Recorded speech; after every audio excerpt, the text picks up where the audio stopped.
राधा अष्टमी की पौराणिक कथा। भाद्रपद माह के शुक्ल पक्ष की अष्टमी तिथि को राधा रानी का जन्मोत्सव मनाया जाता है। इस बार 11 सितंबर को राधा अष्टमी है। राधा जी के जन्म से जुड़े रोचक तथ्य के बारे में आज हम आपको बताने जा रहे हैं। आइए विस्तार से जानते हैं। राधा अष्टमी की कहानी। भगवान श्री कृष्ण के जन्म के 15 दिन बाद देवी राधा का भी जन्मदिन मनाया जाता है, जिसे राधा अष्टमी के नाम से जाना जाता है। राधा रानी का जन्मदिन भाद्रपद माह के शुक्ल पक्ष की अष्टमी तिथि को मनाया जाता है। इस दिन देवी राधा के भक्त व्रत रखते हैं और घर और मंदिरों में श्री कृष्ण और राधा जी की पूजा अर्चना करते हैं। इस साल राधा अष्टमी 11 सितंबर को मनाई जाएगी। राधा जी की जन्म कथा श्री कृष्ण के साथ उनके प्रेम कहानी की तरह ही बड़ी रोचक है। आइए राधा अष्टमी से जुड़ी पौराणिक कथा के बारे में विस्तार से जानते हैं। राधा अष्टमी से जुड़ी पौराणिक कथा। हिंदू पुराणों में वर्णित कथा के अनुसार एक दिन देवी राधा स्वर्ग लोक से कहीं बाहर चली गई। यह जानकर भगवान श्री कृष्ण विरजा नाम की सखी के साथ उद्यान में घूमने लगे।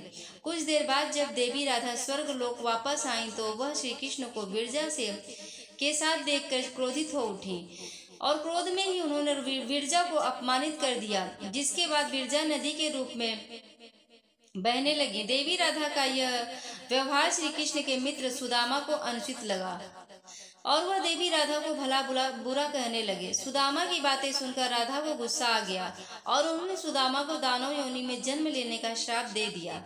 उसके बाद सुदामा ने भी देवी राधा को मनुष्य योनि में जन्म लेने का श्राप दे दिया।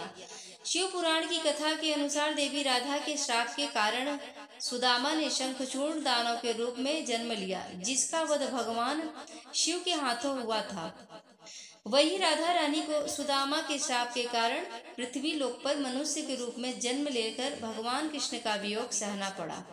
जबकि कुछ पौराणिक कथाओं में बताया गया है कि द्वापर युग में जब श्री विष्णु ने भगवान कृष्ण के रूप में अवतार लिया तो उनकी पत्नी यानी माता लक्ष्मी ही देवी राधा के रूप में पृथ्वी पर आई थी।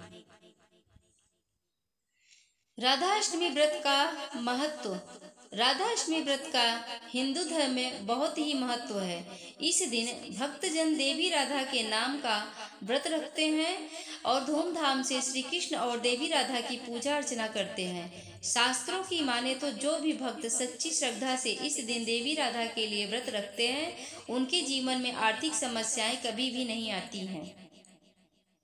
ऐसा भी माना जाता है कि इन दिन देवी राधा अपने भक्तों की सारी इच्छा भी पूर्ण करती हैं। राधा नाम संसार के सभी दुखों को हरता है। मान्यता के अनुसार इस व्रत को करने से धन की कमी नहीं होती और घर में बरकत बनी रहती है। धर्मशास्त्रों में बताया गया है कि अगर आपको श्री कृष्ण की कृपा प्राप्त करनी है तो देवी राधा के नाम का जाप करना होगा। इसके बिना आप इस भवसागर को पार नहीं कर सकते हैं। राधा अष्टमी के दिन राधा रानी को पंचामृत से स्नान कराया जाता है, उनका श्रृंगार किया जाता है और उनकी भव्य पूजा की जाती है। इस दिन उन्हें झूला भी झुलाया जाता है। मंदिरों में राधा रानी की अष्टयाम सेवा की जाती है, जबकि घरों में उनकी पूजा की जाती है। राधा अष्टमी के दिन व्रत रखने वाले भक्त को पूरे दिन व्रत रखना चाहिए और सिर्फ एक बार फलाहार करना चाहिए। व्रत व पूजा विधि। सुबह सबसे पूर्व स्नान ग्रहण कर सूर्यदेव को जल अर्पण करें। मंदिर में 5 रंग के मंडप सजाएं। उनके ठीक बीचों बीच मिट्टी या तांबे का कलश रखें। इसके पश्चात इस पात्र के ऊपर सुसज्जित राधा रानी की स्थापना करें। फिर श्री राधा की विधिवत पूजा करें। ध्यान रखें, इनकी पूजा दोपहर के समय में ही की जाती है। व्रती ध्यान दें, पूजा के बाद उपवास करें और केवल एक समय ही भोजन करें। अगले दिन अपनी श्रद्धा के अनुसार सुहागिन स्त्रियों व ब्राह्मणों को भोजन कराएं और दक्षिणा दें। स्वयं भी प्रसाद के रूप में भोजन को ग्रहण कर लें। कृष्ण की प्रिय राधा रानी के जन्मदिन पर व्रत रखने से भगवान कृष्ण तो प्रसन्न होते ही हैं, साथ ही साथ मनोवांछित फल प्रदान करते हैं।